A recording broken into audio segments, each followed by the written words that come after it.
ஐயா வணக்கங்க ஐயா. மணி சார் வணக்கம். வணக்கம் வணக்கம் ஐயா. கடந்த எபிசோட்ல நம்ம இந்த ராகுகேது பயிற்சியோட முன்னோட்டம் போட்டிருந்தோம். நல்ல வரவேற்பு இருந்தது. நிறைய விஷயங்கள் ராகுகேது பத்தி நீங்க நிறைய சொல்லியிருந்தீங்க. ரொம்ப அற்புதமா இருந்தது. அதை சார்ந்துதான் இப்போ ஒரு காணொலி பண்ணலான்னு இருக்குங்க ஐயா. கண்டிப்பா. கால சர்ப தோஷம், இது நிறைய பேர் நம்ம கேள்விப்பட்டிருப்போம். மேலே இது சாபமா இல்ல வரமா அப்படின்னு சொல்ல தெரியல. ஏன்னா அந்த அளவுக்கு சில பேருக்கு நிறைய பேருக்கு வாட்டிங் எடுக்குது, சில பேருக்கு யோகத்தையும் தருது. அது எப்படி இது யோகத்தை தருது, அது எதனால இந்த ராகுகேதுகள்னால சில பேருக்கு நிறைய விஷயங்கள் மாத்தி தராங்க. இதை பத்தி கொஞ்சம் சொல்லுங்க. கட்டாயம். கால சர்ப தோஷம் அப்படின்னா என்ன அப்படின்னா, சர்ப்பங்கள் அப்படின்னாலே ராகு கேது. ராகு கேதுக்கு நேர ஒரு கோடு போட்டிங்கன்னா உங்க ஜாதகத்துல, அதுக்காக எடுத்து கோடு போட்டுறாதீங்க, கோடு போடுற மாதிரி மைண்ட்ல வச்சுக்கிங்க. ராகு கேதுக்கு இடையில ஒரு கோடை போட்டு அந்த ராகு கேது அச்சு இருக்குல்ல, அதுக்குள்ள எல்லா கிரகங்களும் அடங்கிருச்சுன்னா, இப்படியோ இப்படியோ ராகு கேது அச்சுக்குள்ள எல்லா கிரகங்களும் உள்ள அடங்கிருச்சுன்னா இதுதான் கால சர்ப தோஷம். இந்த கால சர்ப தோஷம் என்ன பண்ணும் அப்படின்னா, ரொம்ப போராட்டத்தை கொடுத்து தான் போதும்டா சாமின்னு நினைக்கும் போது கடைசி விளிம்பில் வெற்றியை கொடுக்கும். வாழ்க்கையில நீங்க என்னென்ன கஷ்டம் துன்பம் எல்லாம் படக்கூடாதோ அத்தனையும் பட வச்சு உங்களை செதுக்குன்னு செதுக்கி கஷ்டத்தை, துன்பத்தை, வேதனைய, மன அழுத்தத்தை, பிரச்சனையை அள்ளி கொடுத்து வாழ்க்கைனா என்னன்னு புரிய வச்சு உங்களை செதுக்கி ஒரு சாதாரண கல்லா இருக்கிற உங்களை தெய்வமா மாத்துற ஒரு வேலையை தான் கால சர்பதோஷம் செய்யுது. அது ஒரு வகையில என்னைய பொறுத்தளவுக்கு சாபம் இல்லை, வரம்தான். ஏன்னா நீங்க எப்படி உங்களை உருவாக்கிக்கலாம் அப்படிங்கிற மிகப்பெரிய ஒரு மிலிட்ரி ட்ரைனிங்கை கொடுக்குது, பெரிய ட்ரைனிங்கை கொடுக்குது லைஃப்ல. ஆனா அவ்வளவு வெறுப்புகளையும் அவ்வளவு போராட்டங்களையும் அவ்வளவு சகிப்புத்தன்மைகளையும் நீங்க சந்திக்க வேண்டிய கட்டாயத்துல தான் இருப்பீங்க. இந்த கால சர்பதோஷம் 33 to 35 வயதுக்கு அப்புறம் தான் உங்களோட லைஃபே ஆரம்பிக்கும். ஆமா, ஆணா இருந்தாலும் பொண்ணா இருந்தாலும் 100 வயசை 3ஆ பிரிச்சிருவோம். 33 ஃபர்ஸ்ட் ஆஃப் முதல் பகுதியை உங்களை ஒண்ணுமே பண்ண விடாது, உங்களை ஒரு உலுக்கிட்டு தான் விடும். நீங்க அதுக்காக படுற வேதனை, இழந்த இழப்புகள், சந்தித்த அவமானங்கள், படுகின்ற வேதனைகள், அடைகின்ற நெருக்கடிகள், இதற்கு அளவே இருக்காது. அப்படி போட்டு உங்களை உழுக்கும். ஆனா சாதனையாளர்களா மாத்துமா அப்படின்னா நிச்சயமாக மாற்றும். உங்க சக்திக்கு என்ன லெவல்ல இருக்கிறீங்களோ அதுல நீங்க சாதிச்சே தருவீங்க. இப்படி காலசர்ப தோஷத்துல சாதிச்சவங்க யாராவது 2 பேரை சொல்ல முடியுமா சார் அப்படின்னா, நமது இந்திய திருநாட்டில் மிகப்பெரிய தொழிலதிபராக இருக்கின்ற மதிப்பிற்குரிய திருபாய் அம்பானி அவர்கள், அதுக்கப்புறம் விளையாட்டில் கிரிக்கெட்டோட கடவுள்னு வர்ணிக்கக்கூடிய மதிப்பிற்குரிய திரு சச்சின் டெண்டுல்கர் அவர்கள், இவங்களுக்கெல்லாம் இந்த தொந்தரவு இருந்துருச்சு. அவங்க படாத கஷ்டமோ துன்பமோ இல்லை. எவ்வளவோ பட்டு இன்னைக்கு உலக புகழ் இருக்காங்க, பெரிய பெயரோடு உட்கார்ந்துருக்காங்கன்னா அதுக்கு இது ஒரு காரணம். இவங்களை ஸ்புடம் போட்டு இவங்களை ஒரு தங்கமாக மாற்றி 40 வயசுக்கு மேலே தலை சிறந்த ஆன்மீகவாதியை மாற்றி விட்டுரும். கோயிலாக தான் இருப்பாங்க. தெய்வங்களுக்கு கும்பாபிஷேகம், கோயில், ஆன்மீகம், யாத்திரை, இதுக்கு போனால் தான் நான் நிம்மதியாக இருக்கிறேங்கிற மாதிரி முத்திர குத்திடும். இந்த கால சர்பதோஷம் இருந்தால் என்ன சார் இருக்கும் அப்படின்னா, நீங்கள் எப்பவுமே ஒரு தனிமையாக இருக்கிற மாதிரி ஃபீல் பண்ணுவீங்க. உங்களால் பூர்வீக சொத்தோ மற்றவங்க கொடுக்குற காசையோ உங்களால் அனுபவிக்க முடியாது. அந்த பணமோ சொத்தோ புகழோ எல்லாம் நீங்கள் உருவாக்குனதா இருக்கும். போராடி நான் தான் உருவாக்கினேன் அப்படிங்கிற மாதிரி தான் இருக்கும். மற்றவங்களால எனக்கு இது கொடுக்க முடியல, பண்ண முடியல அப்படிங்கிற மாதிரியான ஒரு அமைப்பு. அதுக்கப்புறம் சுயமாக சிந்திச்சு யோசிச்சு தடுமாறி கீழே விழுந்து மேலே எந்திரிச்சு ஓடுற எல்லாத்துக்கும் இது இருக்கும்.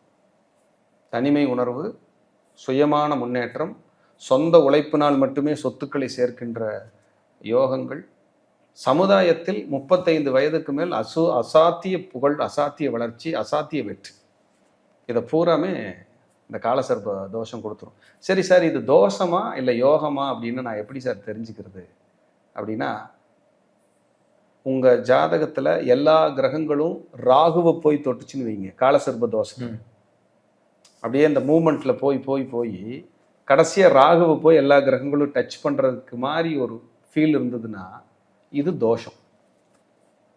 கேதுவை போய் எல்லா கிரகங்களும் தொடுதுன்னு வைங்க, இது யோகம். இதுதான் சார் சப்ஜெக்ட், இதுதான் மெயின் கண்டென்ட். உங்கள் ஜாதகத்தை எடுத்து பார்த்துக்குங்க. ராகுக்கு அதுக்குள்ளே உங்களுக்கு கிரகம் இருக்கான்னு பாருங்கள். ராகுலிருந்து ஆரம்பித்து எல்லா கிரகங்களும் தொடர்ந்து போய் கேதுவுக்கு தொட்டுச்சுன்னா யோகம்னு வச்சுக்கோங்க. கேதுவிலிருந்து ஆரம்பித்து எல்லா கிரகங்களும் போய் ராகுவை தொட்டுச்சுன்னா தோஷம்னு வச்சுக்கோங்க.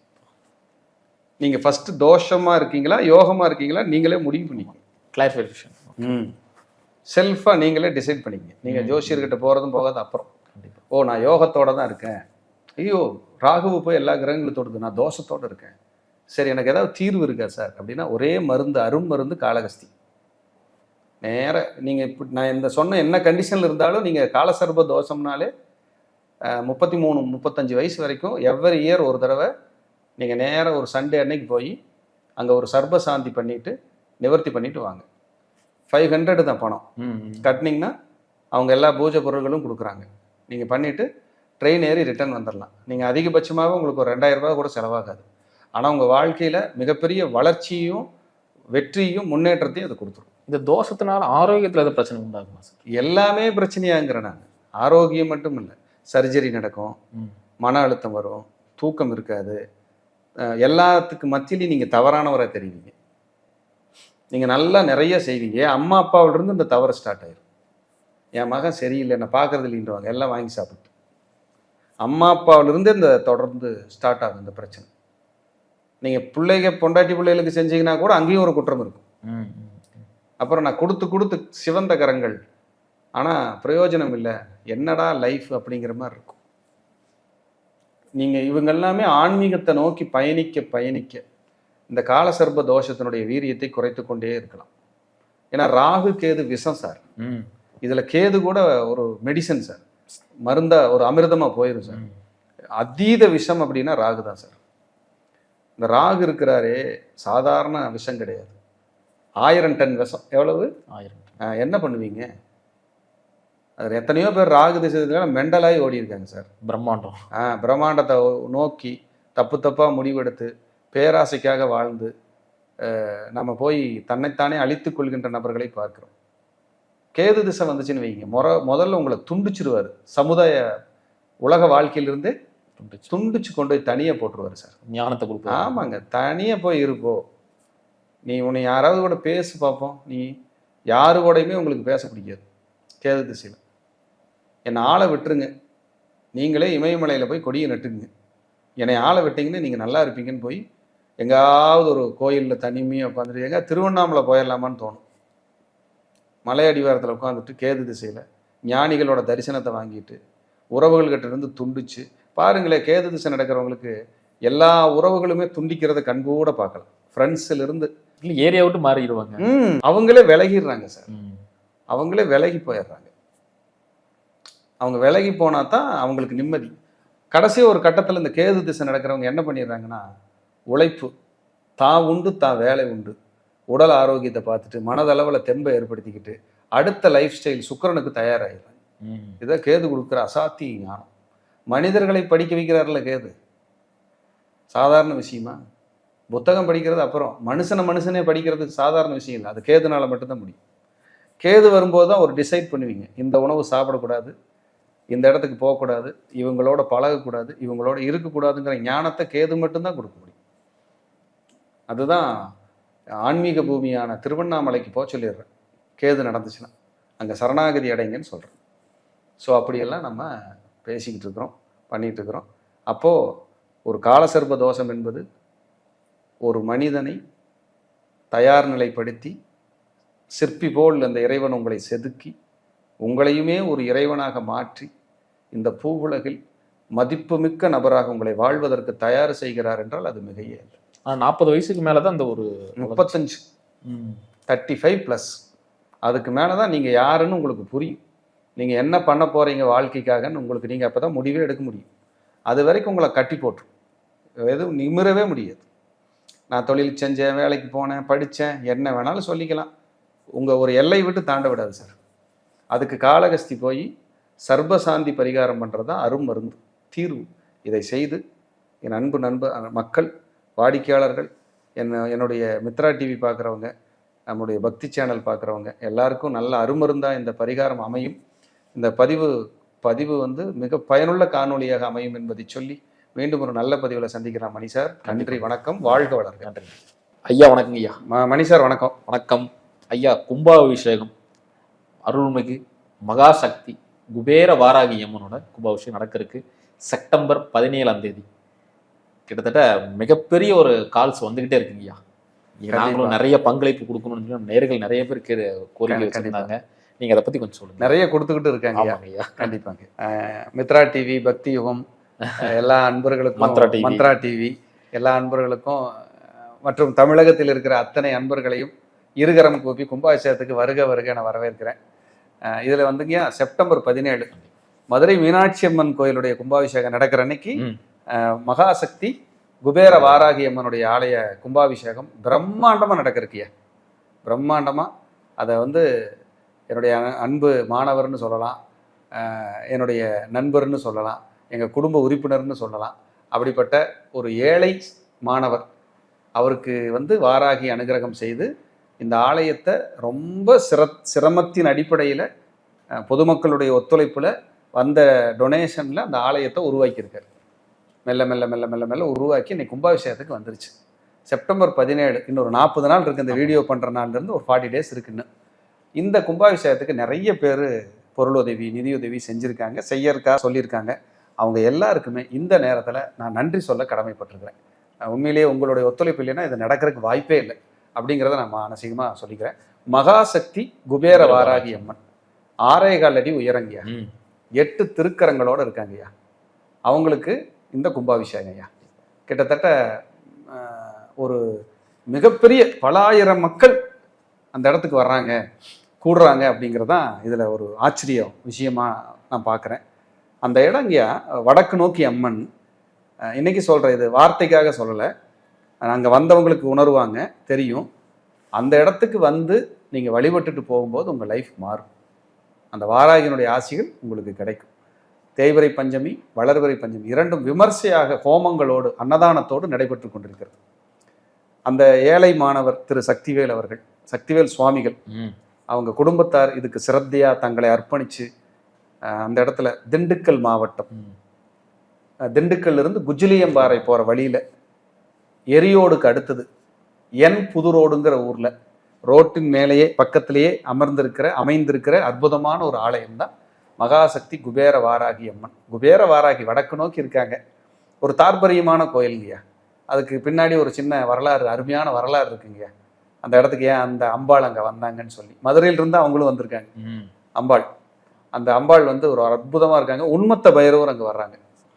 உண்மத்த பைரவர் அம்பாளுடைய கணவர் உண்மத்த பைரவர். இனி உண்மத்த பைரவருங்கிறது படிப்புக்கான கடவுள்ங்கய்யா, பைரவருங்கய்யா. அது நிறைய பேருக்கு இனி நம்ம கொடுக்க போகிறோம். கண்டிப்பாக அதை நம்ம ஒரு வீடியோவாக அடுத்தது பண்ணுவோம்.